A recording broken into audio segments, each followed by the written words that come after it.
Characters.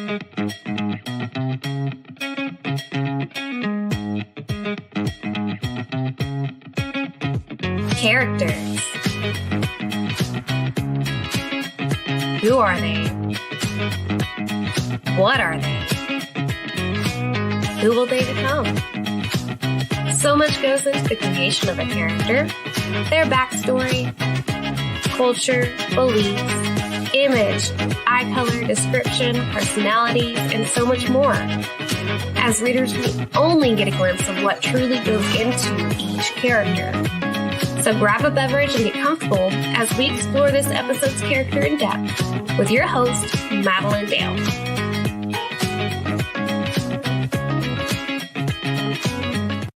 Hey everyone, welcome back to another episode of Character Driven. I've got another amazing author for you guys to check out today, and we're going to be discussing one of his, I think, best characters because there's a lot of backstory and a lot of fun things that this character does. So let me bring him in and allow him to introduce himself. Hello, I'm Ron Lahr. Thank you for having me. I write fantasy like the Cathaldi Chronicles, which the character we're going to talk about today is from. I write science fiction, humorous science fiction, like You Get What You Steal. And I write self-help books like You're as Stupid as You Are Fat, How to Talk to Women. And I host a couple of shows on the Go Indie Now network, Indie Mayhem, a game show featuring indie creators like writers and musicians and actors as the contestants, and then also Mean Reviews, No Stars Given, where we do mean reviews. They're not really mean, but hopefully they're fun. It's supposed to be fun. And then besides that, I have a family. I'm like a regular human person. I have a family and pets and animals and a giant garden. That's about it. With all the amazing deer that try to eat all the things. So let's go ahead and dive straight in. Go ahead and introduce our viewers to your character, Dirk. All right. So Dirk starts, he's the protagonist of the first 3 books in the Cathaldi Chronicles and also multiple short stories. I'm actually writing one right now for the anthology that's going to come out. The 4th book in the series is going to be an anthology. You wrote a story for it. A bunch of authors are writing stories that take place in my world, some using their characters. Just an interesting side note, Nikki Nelson Hicks wrote a story featuring Dirk. So I can't wait to read it. She just turned it in this morning, so I'm very excited to read it because it's surreal to have people write in your world, but to have them write with your character is even more crazy. Anyway, Dirk originally, in the first draft of the first book, Children of Cathaldi, he was a supporting character, and the main character was this super good guy, his best friend, and I loved the story, but the book, I'd read it, and I'm like, God, it's just boring. You know, I mean, it's not bad, but it doesn't stand out in any way for fantasy, which I love reading fantasy, and it's probably what I read the most of. And there's a lot of very similar fantasy books, so I read a ton of it. I have Kindle Unlimited, so I read a ton of it. And so especially the indie stuff, they just kind of blur together. So I didn't want that to be the case with my book. I wanted it to be different. So I kept rewriting it over the years, starting at lots of beginnings. And one time, I don't even know why, but I decided to try having a different character. Instead of it being third person with Thylos as the protagonist, I had Dirk tell the story first person, and he is a very unreliable narrator. He builds himself up and insults his friends. I mean, he's just a dick. I mean, I think he's a good guy. He is. He's hilarious. But he's like me as a teenager, just say mean shit to everybody and insult people. I mean, he normally mostly insults bad people, but also his friends and family. And I mean, he's just very sarcastic. And the way the book is written is a little different. It's like you're sitting at a bar and he's just telling you the story. So there's asides. He'll just start talking about shit, and but yes, it became funnier. I mean, there's a lot of humor in it, and yet the story is still the same from that original first draft. All the same things happen, but now it's from Dirk's perspective, and he is a very fun and interesting character. Although I got one review. It was this website that reviews fantasy books, and the guy said Ron Lahr did something that I didn't think was possible. He told a story in a new way. It was so different. You know, it's like he's sitting at a bar talking to you. It's so interesting. He said, unfortunately, I didn't care for Dirk. Still my favorite review to this day. Amazing accomplishment, didn't care for it. And so he's like, the action's good, the story's interesting, but Dirk is just a dick. And the thing is, Dirk is telling this after it's all happened. Yeah. So the whole trilogy has happened in his life before he's telling it. So I remember I put up a few pages on some writers group, and one guy goes, this is awful. The character is awful. And since we know he's writing it after the fact, it's not like he's grown or gotten any better. He's still just a dick. And I'm like, yes, you have got the point of Dirk. He is not any better. I mean, now it is true he does some heroic things, and he is a good guy. But yeah, he's still him at the end of the books and in all the short stories. I haven't noticed him. I mean, he's had to grow up some. Mm-hmm. Years have passed. He's got a different career. He's matured some, but he's still him. And the same way. Well, I would say, I mean, I was a lot like Dirk as a teenager, so I have changed a lot more, but I'm also a lot older than Dirk. So, we all retain some of the things that we had when we were a teenager. And I still think a lot of things that are very similar to what Dirk says. I just don't say them all the time. Some of the time. But so let's talk about his past. Like, I know you've done a couple of short stories, like Dirk Goes to Church and stuff. And like, what influenced him to be so like snarky? Was there something that happened growing up, or share a little bit about who he was like in his younger days? His dad leaves when he's a kid, and he's got 5 siblings, and he's the oldest, and so he, without telling the other siblings, he has been providing for the family, and has a lot of feelings about that.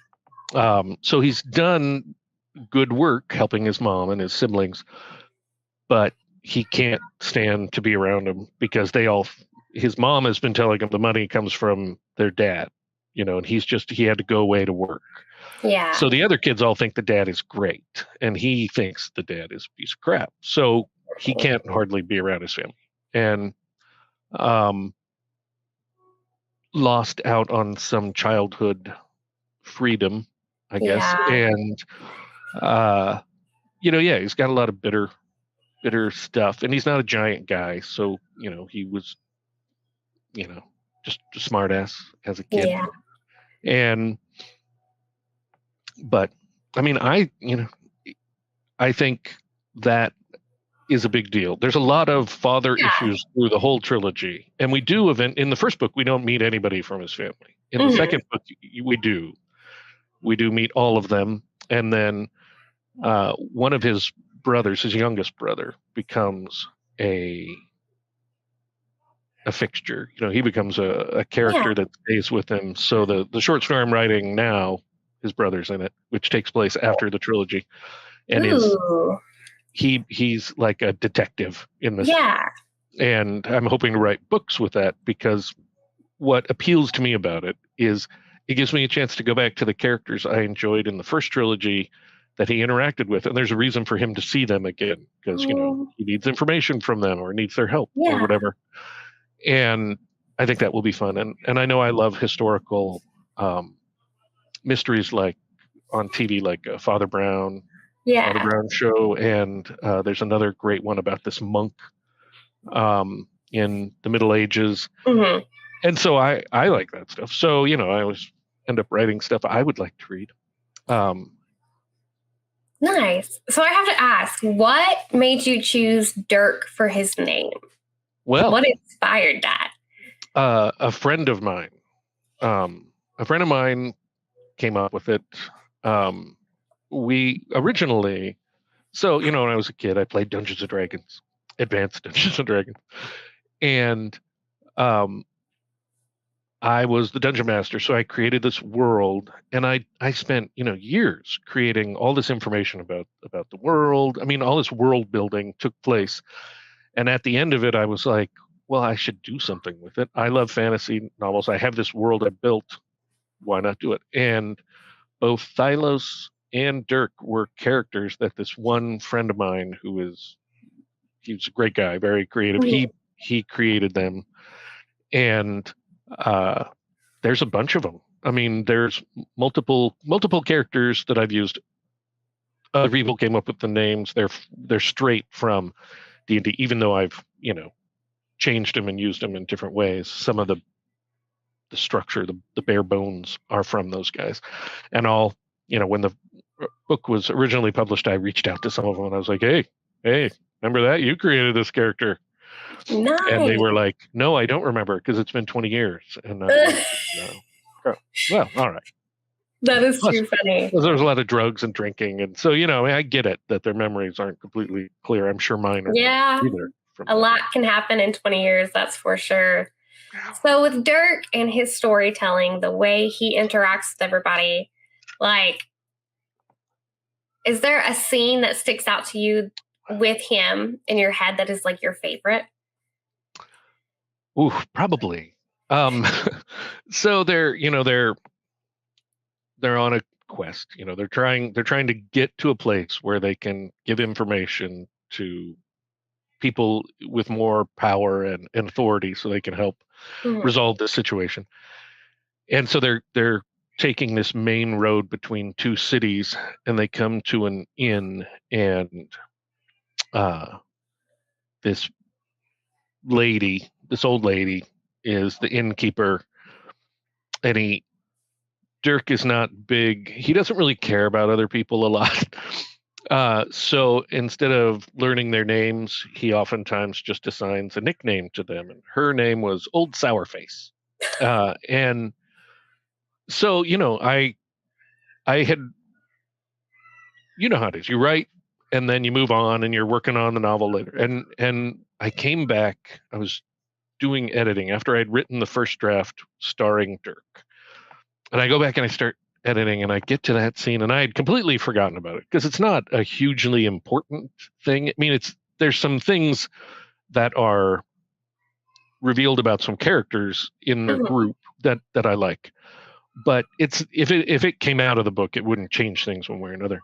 So I had forgotten that he calls this lady Old Sourface, and I laughed at my own writing, which, when you're in it every day, if you're laughing at your own stuff, that's weird, because I mean, anytime, I mean, you watch something on TV or a movie and you laugh out loud the first time, but the third time you see it, you're just like, yeah, that is funny.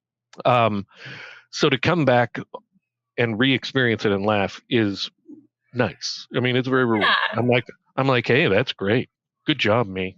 And it just caught me off guard and made me laugh. So I like that. But I like a lot of the things he's done. I mean, I'm my biggest fan, for sure. So I don't know. David's pretty close there. So David Green. So with his character, in writing him, what did you find was the biggest struggle for you in putting him down on paper? Well, the biggest struggle is, or was, in the course of the trilogy, there's always connective tissue in the story that isn't particularly fun or interesting, but it has to happen. They have to get here. Yeah. Even maybe something important happens in the midst of it, but there's just some stuff that's kind of boring. And because he is commenting on things a lot. And there are times when it's hard because, we just need to get through this to get from A to B and have it happen. And he has nothing to say about it, because I'll be writing Dirk, the Dirk stories. I'll be writing them, and the stuff just comes into my head from him. The character is very real to me and speaks to me. And there's times where he's just like, I couldn't give a shit about this, and I got nothing to say. And so there's no Dirk in that part, and that's the toughest part. That's the biggest struggle when, I do an outline, and it's not a super detailed outline, but I start writing dialogue and notes about things that I want to have happen, and this needs to happen here, and this needs to happen. So I have pages of notes, and when I get to a chapter where there's a lot of notes about it, and it's been running through my head, it just pours out, and Dirk is very much in that, and that's easy. Then, so it's a stark contrast to the times that are tough, where it's like, oh, I don't even want to write this, And I have done it where it's almost like, I guess it's a form of writer's block, and I'll go work on other projects, and which is my normal distraction tactic. And then I come back and I still don't want to, and I'll be like, what, I'll come back to this. And I just jump ahead to a fun part. And when I get juiced up again from that, then I'll go back and do the unpleasantness of the part I'm not interested in writing. Yeah. So where does Dirk learn all his fighting skills? Do you have him attend like a specific training program in his past, or is it something? He did. Okay. He did. It's not, he references it in the book because he's like, he gives people a lot of crap for their names, makes nicknames. His name is Dirk. And he talks about how he got that name and the joke his parents make about it, and how other kids, he's like, I couldn't not have skills with a knife if my name is Dirk. I just get trounced. So he spent a lot of time there. He did, attend classes. He started stealing as a youth, and part of that money he invested in, some lessons. Actually, something he did with his buddy Thylos. They both got lessons together. Although Thylos didn't steal to pay for his. He was a good kid. Boring. Yeah. So how did they meet and become friends? They were, I believe, if a good one. They met as kids, became friends, and although I have a plan to write several stories about that, currently all we know is that they met as friends and, grew up hanging out, and so no comment. Right. But now I'm dying to know how they met, and like. Well, good. Maybe you'll read some of my stories then. Yes. Yeah. So he's got this friendship with Thylos, and they are traveling together and everything. Do they banter a lot? Like, how does their relationship as friends work with them traveling together and all the chaos coming around? Well, Thylos he's like a boring good guy. He's just so good. It's disgusting. And so he doesn't give a lot of shit back to Dirk. Dirk gives him shit. And Thylos is basically the leader of this group of people that are, on the mission to defeat the Cathaldi. And so Dirk is very supportive of him while also giving him shit. He can't not give his friends crap. So even though he defends Thylos and supports him as their leader, he also undercuts him a little by giving him sass. But no, Thylos too boring to. No wonder I didn't like the book. And lots of interesting stuff happens. He's very heroic. He's a good guy. I mean, great friend, Mm-hmm. but boy, yeah, I am never having, I'm never trying that again where I have just a Yeah. really good guy be the protagonist. It's just, I mean, even though I enjoy reading lots of stories like that, I do not enjoy writing a story like that.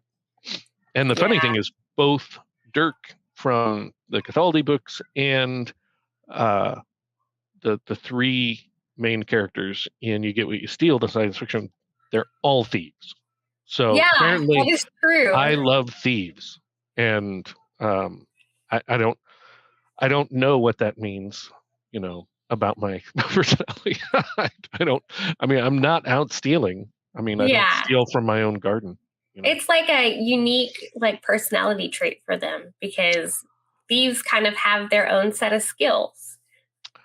They do, and I mean, and they're definitely different types of thieves. But I mean, Dirk is like a classic thief. I mean, he was very successful, and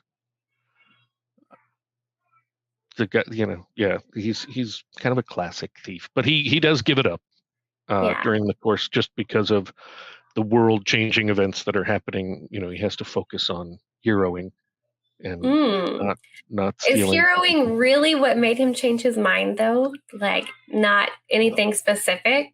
Well, I no, I mean at the beginning of the story, that's what he's doing, Mhm. and in some of the short stories, they're in the past, and that's what he's doing. It really is just because of the events. Life happens to him, and he has to, step up. I mean, his friend needs him, and all that, Mhm. and the world. I mean, the world's can be destroyed if he doesn't Yeah. help out. So really he has a softer side that he hides behind his rough exterior then. Oh, definitely. Yeah. I mean, obviously taking care of his family and protecting his friends and trying to save the world. I mean, he's not just an asshole. He's an asshole hero, which is very Yeah. rare. Very, very rare, the asshole hero. But yeah, Does he ever get a love interest? he does in book 2.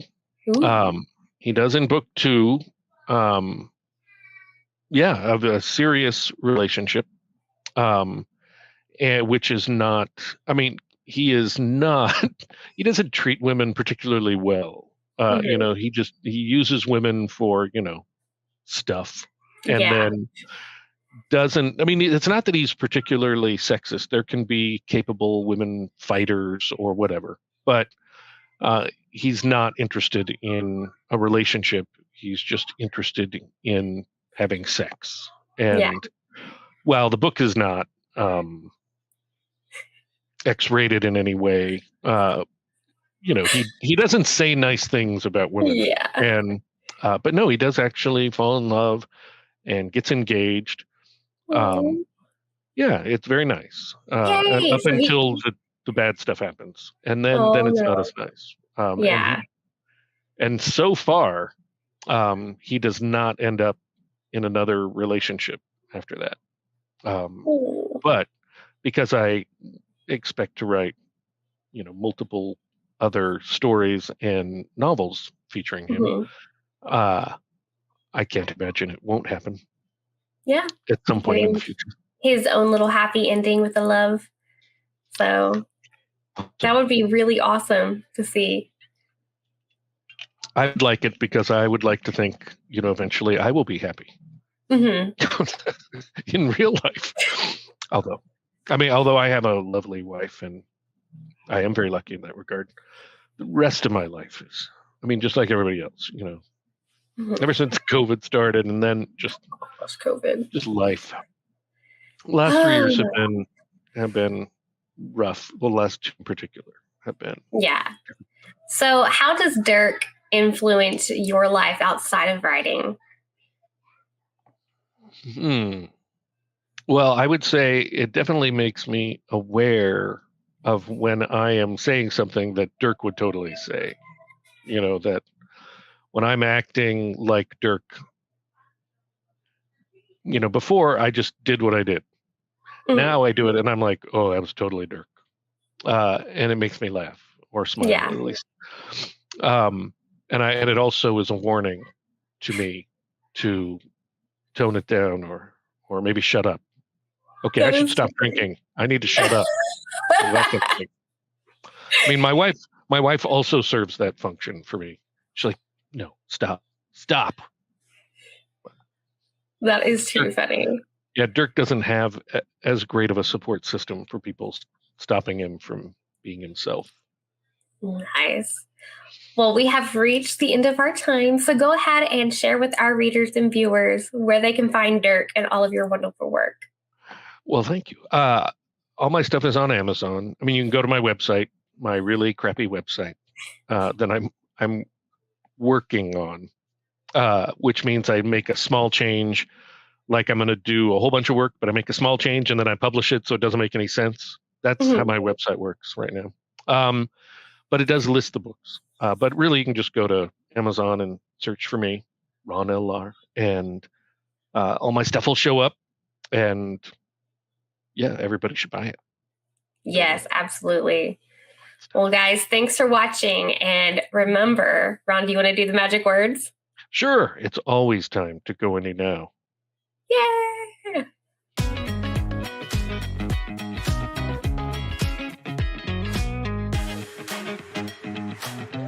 Right. Well, every year they hold the combat in a different city. This year, it's here in Anstron. He paused, obviously expecting me to say something. So I did. Wow, that's nice. Come on, it will be quite a spectacle. Over 1,000 priests of Kefnak fighting for the high priestship. It is so inspiring. He raised his eyebrows at me, waiting. I bet it is, but I'm not much of a churchgoer. That was putting it mildly.